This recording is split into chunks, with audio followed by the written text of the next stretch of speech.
Hey everyone, welcome back to Island Works, where me, Jonas, am building the fastest 964 that I can ever come up with in my garage. Today, it is plumbing time. And I'm gonna fix up the fuel lines, the brake hoses, whatnot, in the front of the car, getting one step closer to this guy being out on the track. Let's have a look at that.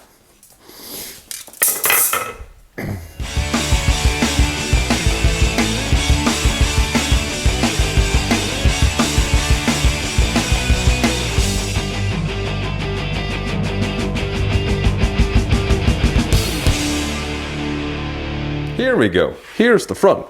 The trunk in the front. Although I don't think any luggage is ever going to go into my trunk anymore. So this doesn't exactly look like it usually does in my car.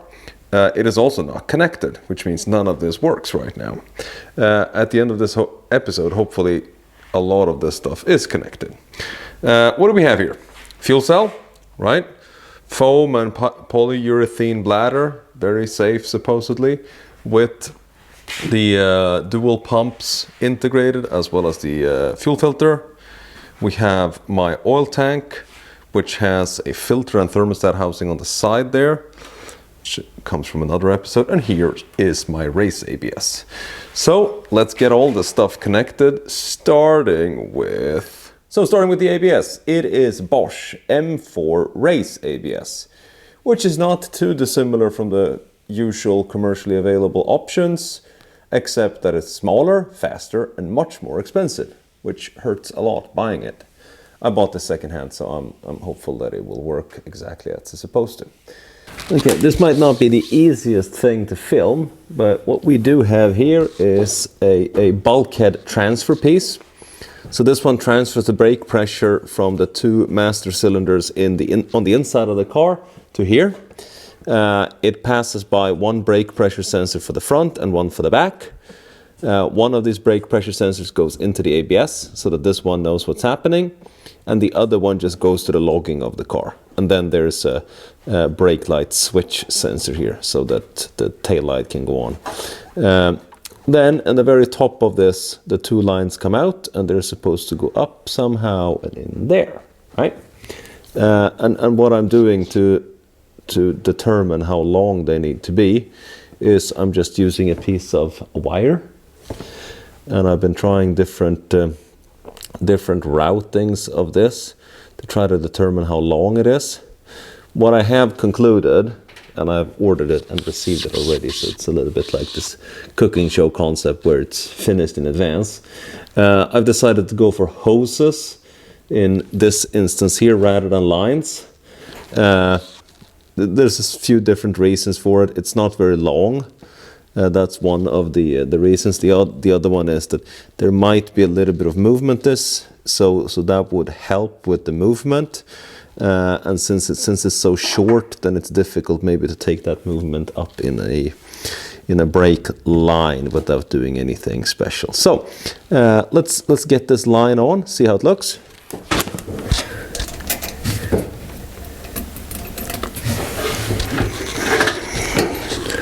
Okay, second one going in. I had to give this one a little bit of a nick to bend it there. It's stainless, so it shouldn't be an issue. It bends very easily. And that was because these hoses are really hard. So if I didn't do that, it would build in a lot of tension into this. And of course that wouldn't be good. Okay, just finger tight first, make sure they seat. Then I can work a little bit on the angles here. Create a little bit of slack in the cables. And that is so that when this moves, because this one is resiliently mounted, there's rubber here in this 3D printed piece that I have here. There's rubber here, and with the little slack here, that's taken up in the bends there. We're going to pull hard lines from here down there. This is going to be really interesting because I've never done a hard line before. I chose to do hard lines here rather than the hoses, only because it's a little bit longer distance, so it will be a little bit of slack on it.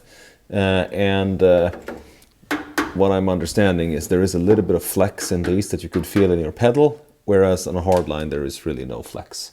This is a 4-channel ABS, which means the 2 rear wheels are separate, as opposed to the original 964 that has the 2 rear wheels connected so that they act as one. So that's a 3-channel ABS. That's one of the big things that is so much better with this ABS, that you have better control on your rear wheels because they're separate rather than act together. So this is going to be a unique experience figuring this out. I can either go just down and make it very squared like that, or I go up with the branch and down that way. I do have the fuel tank over there that I need to worry about, and that one stops about there, so I don't have so much space going in this direction.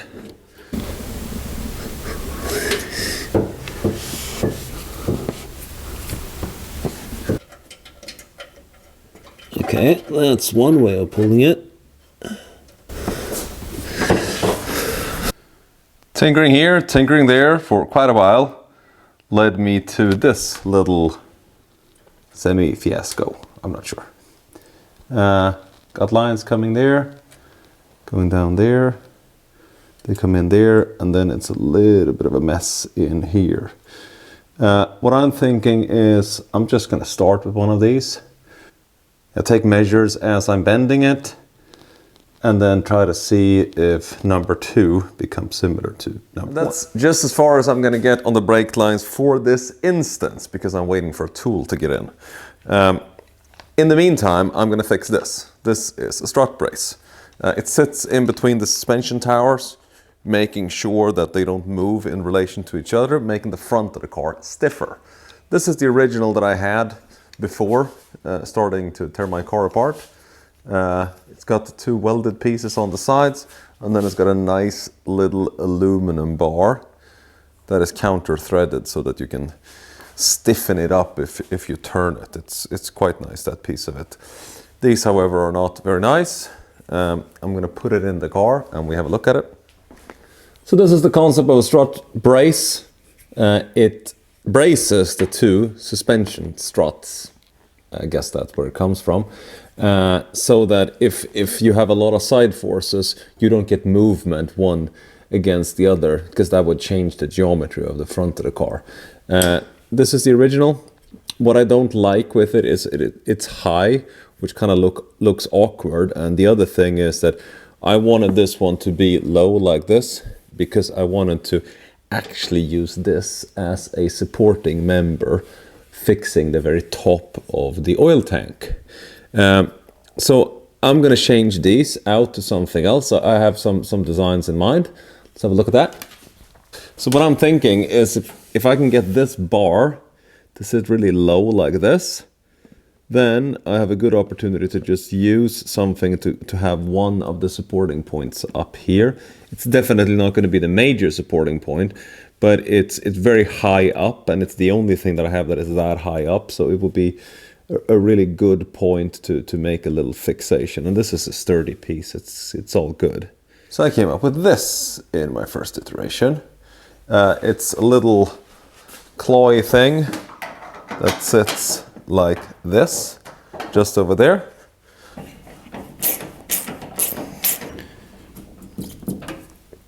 And we see how this looks. Okay, so this is what we got. If we look into this one a little bit closer, we see that we have a 3-point mount. 3 points is because this one and this one, that's for the lateral rigidity. And this one is just because this one will be flimsy in this manner otherwise. So it goes over there, it looks the same there. So they are mirrored. I did make one more iteration that looks like. It's not a big difference between the blue one and the orange one. The difference is just some small little details, how this one is milled into the piece rather than sitting on top. So it's a little bit lower because of some modifications I did. It's always good to have friends. As maybe you can tell, I'm filming this episode over actually a few weeks. So as I did this one, I did send off the files to Aximech, my good friend, and he turned it around in just a few days. So this is the final machined piece that is going to go in here. I'm going to assemble it. We're going to see how the final tweak of this is going to be. And if we're good with this, then I have a new strut brace that is strong enough to really hold also the top of the tank here. Have a look at this. I think I got some of the pieces really nice. Following this line on the inside really neat, like that. Got it milled into it. It's very light. I think it might be a little bit thicker than what it needs to be. I could feel that just by the ruggedness as I installed it. But I think Axiomech did a really good job machining it. You could anodize these and shot peen them and do different things to make them look even nicer. I haven't done any of that on my car. I just left it as it is, raw machined. And this is what I meant. You see here? I can put like a clamp now there to just hold the top of the tank for vibrations and so on. So brake pipes. Two different kinds of materials that one can use. One is just straightforward copper, very easy to bend, not as hardcore, I think. This is the one I'm going to use. It's copper mixed with a little bit of nickel, so you can still bend it nicely, but it's harder. So, and I think this is what is in the original brake lines. Not sure. It comes in rolls. When you take it out of a roll, there's a tool that you can buy. It looks like a spaceship. What it does is it turns the roll into a straight pipe, like this. It's pretty neat. It's pretty easy, and the result is actually quite good. So after you've done that, you will use a little pipe cutting tool like this one and just turn it to cut the pipe. It's really very easy. I've done this with one pipe. It looks like this. And before I bend this, I'm going to start flaring the ends.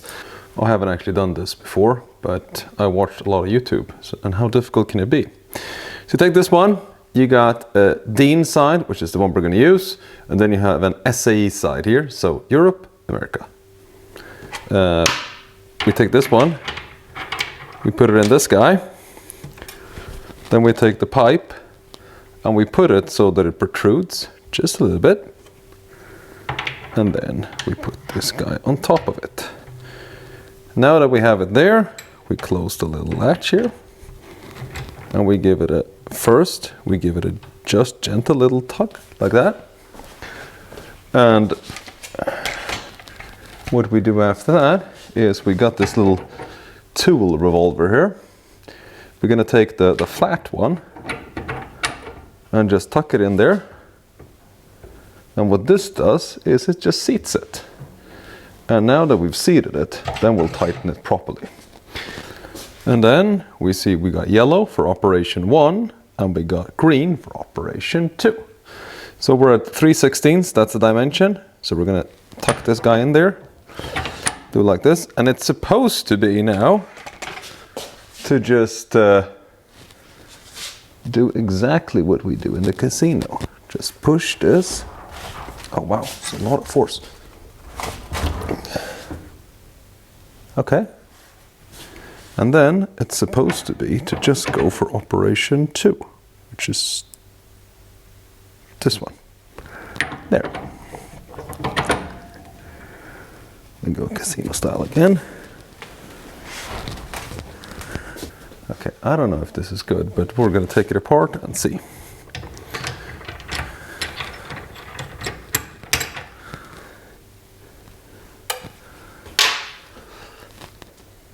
What do you think? Honestly, this is as good as it's ever going to get. And I kid you not, this was the first time I ever used this tool. I've tried another tool and failed miserably until I got so pissed that I got a little bit of help to go and get one of these today, because the other machine didn't work at all. as we've done one side, to plug the other side in. Otherwise, we're going to make a pipe and there's not going to be anything there. I'll do the same as I did the last time. The last little kink on the line here, I just put it in there. I use this guy to just flatten that last little piece out. I don't know that it's supposed to be used like that, but I did it the last time and it worked really well. Okay, again, we rotate to the flat piece. Come on, like that. We stick it out so it protrudes a little bit, like that. Put it over, tuck it just a little bit. And here we go, casino time. And the first one there is just to seat it. 3/16 operation number 1. And 3/16 operation number 2.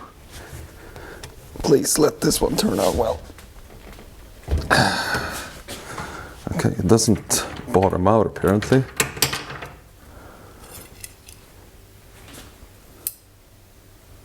I think that's really good. Okay, step 2 now is to plug this guy into a little pipe bender tool, which I have one here. This is a very simple little tool that I got. To get the top of the bends on the ABS exactly in the same place, I'm gonna put all of them exactly like this, neck on. And we're gonna bend like this, and we're gonna go a little bit longer than 90 degrees. Yeah, we need to go quite a bit longer than 90 degrees for this to work. Somehow I managed to grip it 2 times there. Okay. So we managed to get that bend like this. Okay, so then I did place, before I did this first bend, I did place a little tape on this one, just like that. That ends exactly at 20.5 centimeters. Now the idea, good or bad, is that I place this little tool exactly where that tape ends. And this would bend it in the wrong direction. 90 degrees. So I have it exactly where the tape starts. So if I do like this, the second pipe that I do should be exactly the same, the first 2 bends. Then I can add just a little bit so I get a consistent kind of grip there.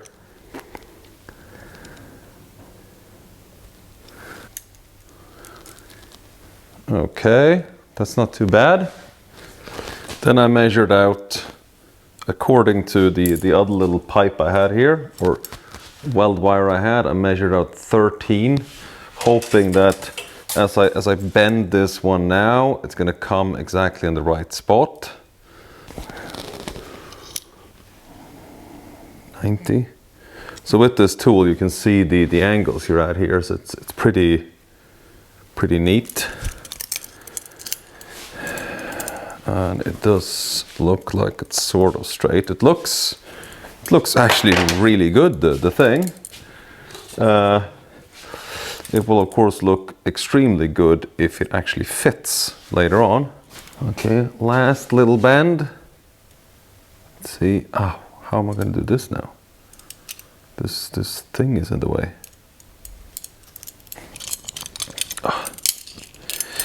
There was a smaller tool to buy as well, which cheap ass didn't buy. Okay, it was actually possible to do it in the other way.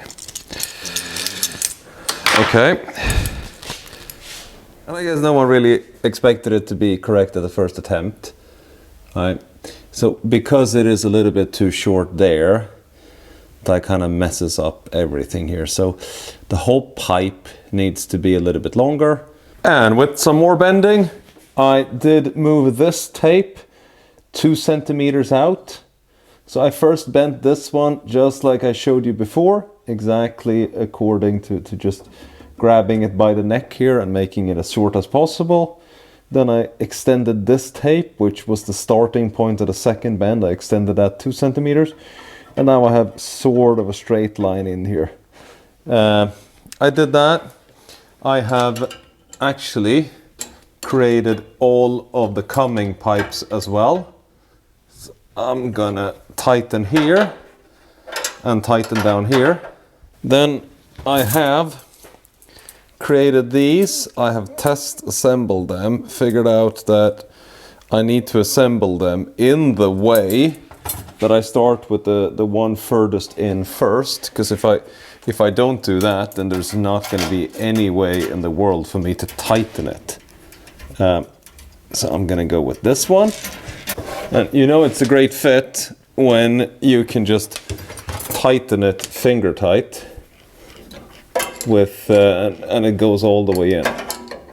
So I did test this beforehand, so I knew this was going to fit, and I think my method was reasonably good.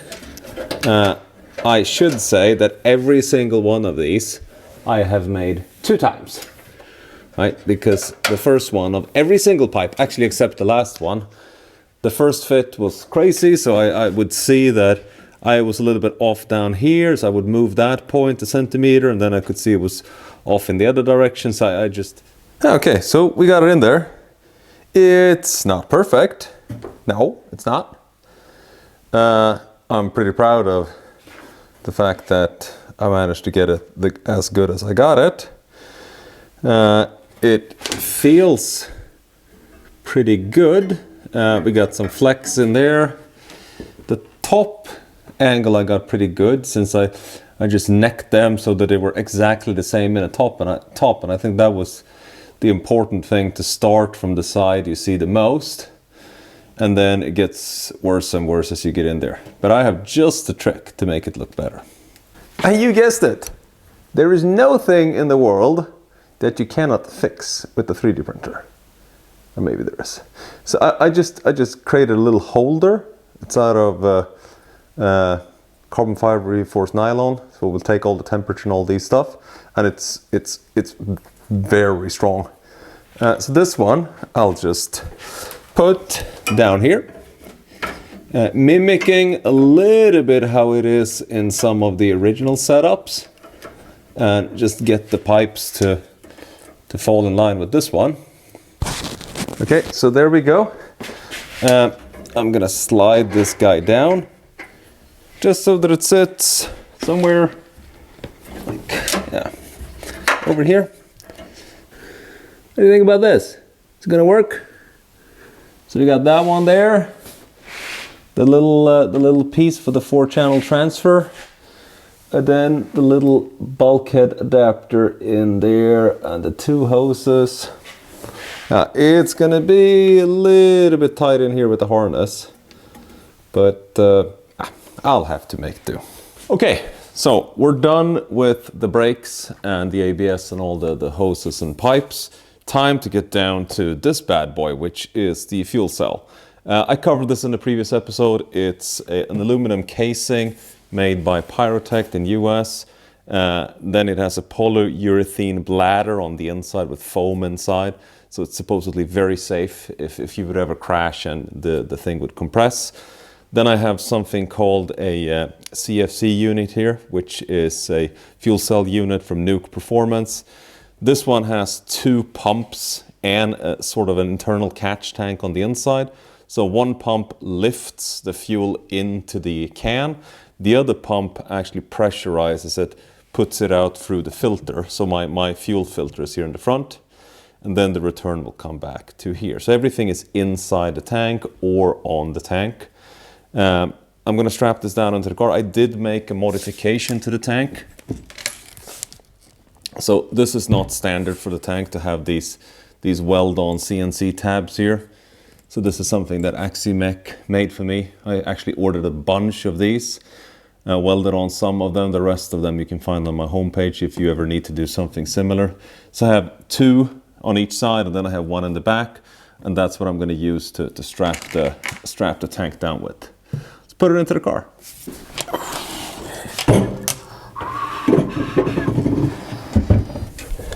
Okay, fuel lines it is. I'm going to use AN6 going to the engine as well as going back. I can see some people have been using AN8 going to the engine and then an AN6 going back. In my case, I'm going to use AN6 for both. If I see that I have an issue with that, I'll just upgrade one of them. Horsepower-wise, this engine on a very good day, it's going to be between 350 and 400. That's my best guess. And that should be just good enough to do with an AN6. Some challenges with the routing here, if we look in this area over here. Okay, so the two fuel lines, they will naturally go together with each other, and I'm thinking they should go under the oil tank. I believe this will be okay. The challenge is the distance up to the oil tank over here, because the oil tank is going to be quite hot. So it's going to be a hot spot here. These hoses, they can take quite a lot of temperature, and it's flow for them all the time, so it doesn't stand still. So now I need to determine how this is going to go. So initially I was thinking to just have a straight outlet out of the filter like this, which is fine. And then an outlet or an inlet to the tank like this, and sort of route them this way. As some of you know, I can't make up my mind on anything, so I've been looking at different kinds of couplings. I think this one is sticking up a little bit too much. I'm just going to change this, just for the sake of it, to a slightly lower coupling here. So they're the same kind, it's just a little bit different. And since this hose is going to go out this way, I found a 45 degree here. Will make it look maybe not a very big change, but I think it will help to get this, particularly this one here, to look nicer. And this one will not stick up as much. So I found these little nice aluminum clamps that I bought together with the couplings. They're not very expensive, and they seem to. So we put one on just there. Give it a try.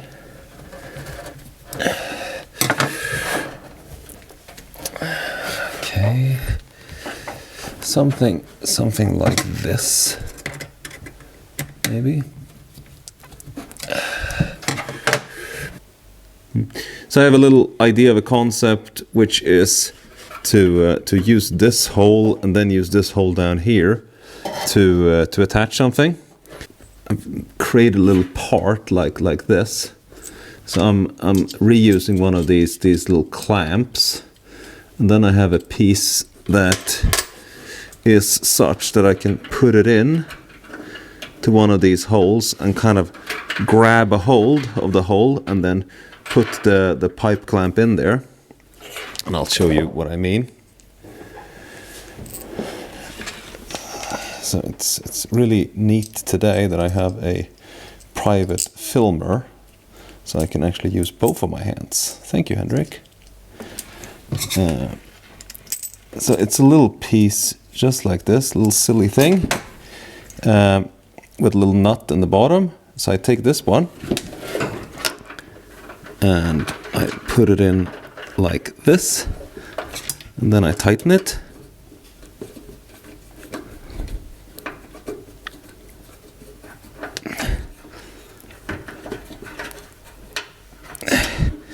So it will look a little bit like this, clamped nicely on. I don't need to drill or do anything. I can just put it in there. If I need to change, I'll change. Okay, that actually looks pretty good. Yeah, maybe a little bit more. Yeah, I think so. And I hope I can now release this guy over here. I should have bought a bunch of them. Then I could use this one down there. And then I'll fix it. When I do this, I do have to make some modifications. because this guy is threaded on one side, so I have to drill the thread out so that I can use that.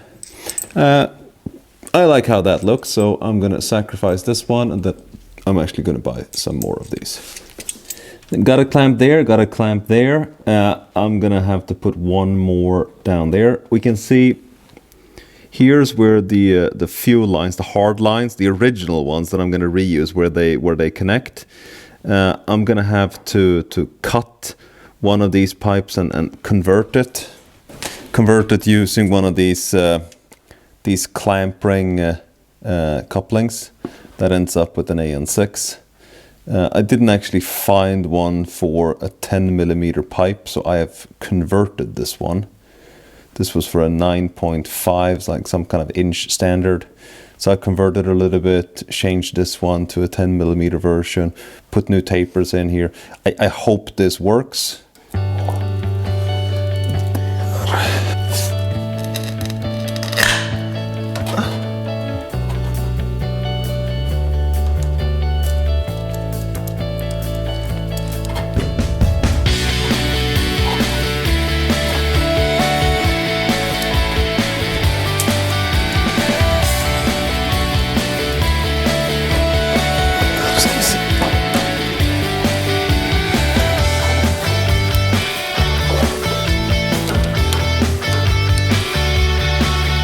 Not too shabby. Could have been a little bit longer there, a little bit shorter there, whatever.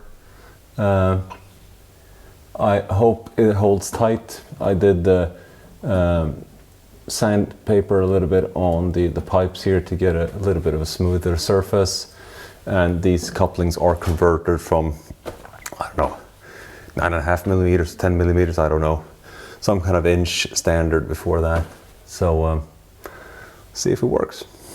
And indeed, that is a wrap. Today we got the lines for the fuel tank done, the lines for the ABS, and that was, I'm quite excited with how that turned out. It was the first time really I did brake lines, and yeah, it's not as difficult as maybe it would seem. We also got a little bit of the work with the strut brace done, or at least I shared what I had done with the strut brace. We didn't get the oil tank done, which is maybe next episode. Let's see. I have a brilliant design in my mind that I would like to get out in reality. Let's see if that ever happens. Thank you all for hanging in there this long. It's been a crazy ride, and I can see that I'm very slowly but very surely getting to a car that is going to be running. Thank you very much. See you next time.